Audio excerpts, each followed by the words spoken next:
others to see, to be seen by the others. For these people could say this is valuable, this is important thing, but we have tendency to hide something, especially truth of God. Treasure of Jesus Christ is being hidden in the saving box, liturgy, and everything. And now we have to change our mindset. The valuable thing should be placed in public place. Dapat yung pera sa taas ng mesa sa kusina. Kapag pumapasok mo sa iyong kung may invitation nyo sa akin, kunin na yung pera. But valuable thing displayed on the table. This is an important thing. We have to know, we have to understand what is the valuable thing. Then Christ Jesus is showing us the important thing. He reads the signs of time. Why He's coming to the earth. God the Father understands ano ang kailangan sa mga tao in this society. Dati, mga prophets, no? A lot of the persons sent to the people of God. Listen to them. This is my word. Follow the indications. Pero ayaw na mga tao susunod ng pa-follow up ng indications nila. May doubt o ang ibang consideration interpretations or mga chismisa.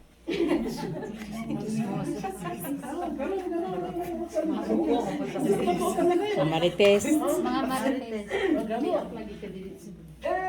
Nangyari yung ganon. Nothing changed. People are getting naughty. Mga makukulit sa mata ng Diyos, ng mga tao. Kaya ang kailangan ng pagdating ni Jesus para sa clear up to make it new. For this is coming.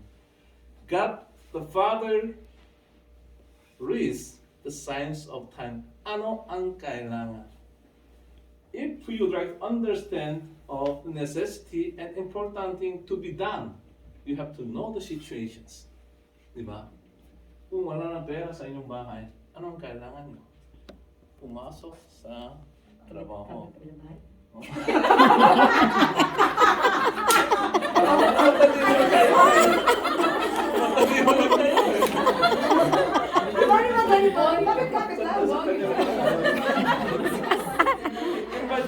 Invite mo ako kapag pumapasok sa kanyang bahay. Sure, Father! By the way, we have to know what is important thing. We have to understand if we are not entering into one's life. If we are not entering into the proper situation, you cannot understand. From afar. You just judge with some readings, with some stories coming to you from the others. Then you have to read this. We have to know it by our senses, by touching, by sight, by hearing. You have to smell it. This is sort of teaching of the Saint Ignatius. This is the method of the prayer. Once you imagine the nativity scene, it's very cold, parang ganon. Ganon na. Can you feel the coldness? If you were still there in the Philippines, you cannot imagine this coldness. Since you're here in Korea, experiencing this coldness of the winter, you could sense, you can imagine how cold it is. Diba? And then, the Mother Mary and Joseph, kanina yung gospel, no? Kawawa si Joseph, diba? Can you imagine the feeling of Joseph? Can you imagine the feeling of Mary? Thinking of the pressures of society, the members of family, or gossips all around. Can you imagine? Have you experienced about the gospel in you? Have you ever experienced? Surely, yes. From all your life. At least once, no? Madami? Joke lang eh. For example, nasa akin, ang dami lang yung gossips. Kahit yung bata na ako 25 years old na lang. Pero, marami na yung gossips. Sa akin po ay sa 25 years. Ito ko 25 Anong gossip po sa akin? Ako lang, so grabe na talaga. Ako, sino ako? Father. Ano yung isang paari, di ba? Sa gossip, sa isang mga gossips tungkol sa akin, chismis, gosh, one father. You know how many wives I had?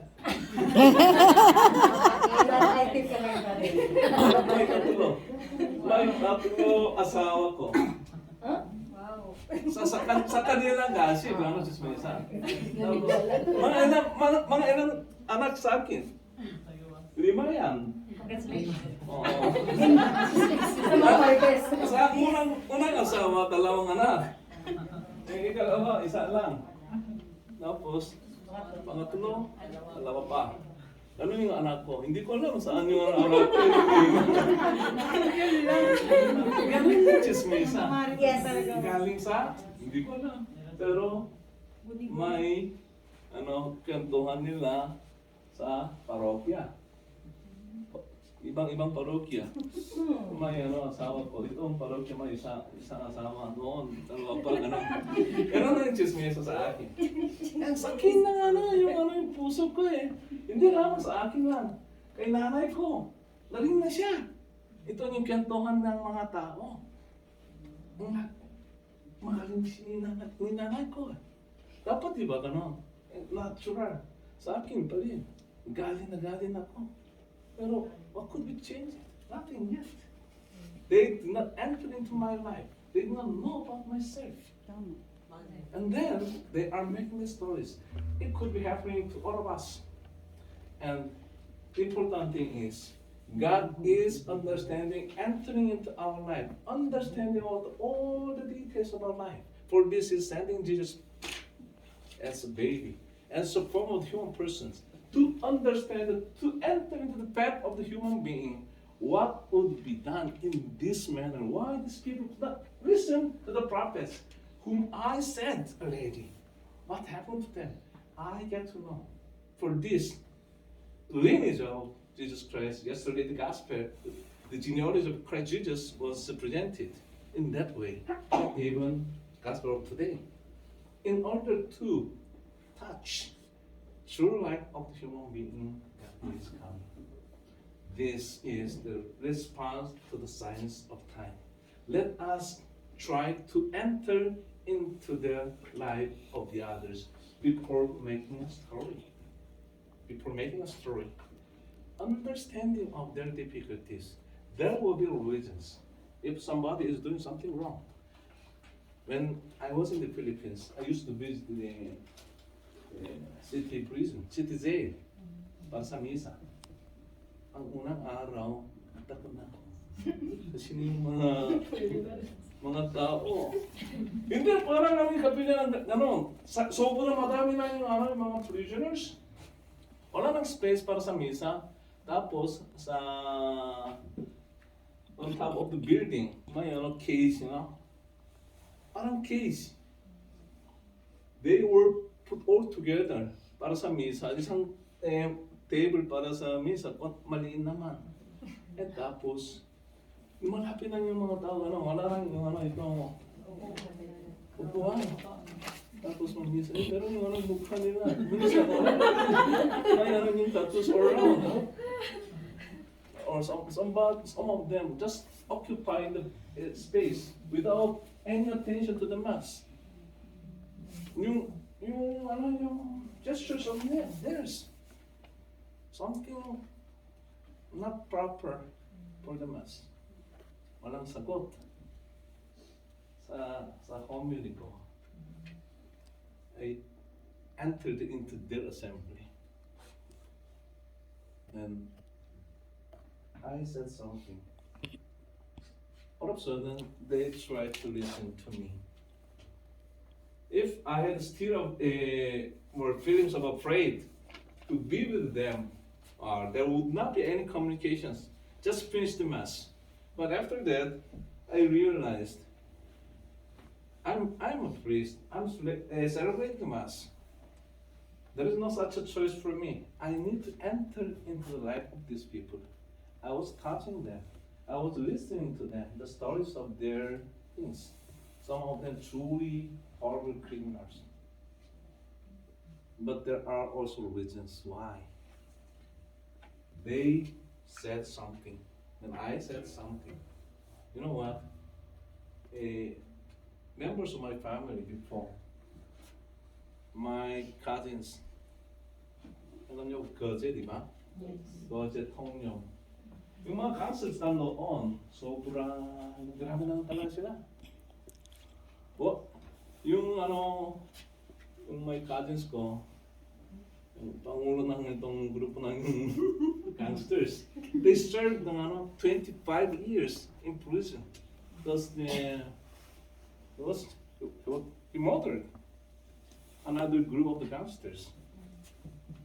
Those things happened in the newspapers. My cousins were very famous. 3 of them were in prison, all murdered, all gangsters. Then I just shared with these persons.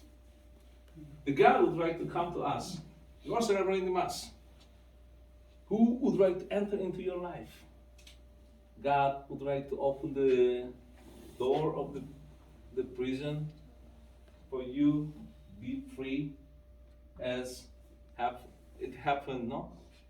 To John the Baptist. In the gospel or in the Bible, it is happening.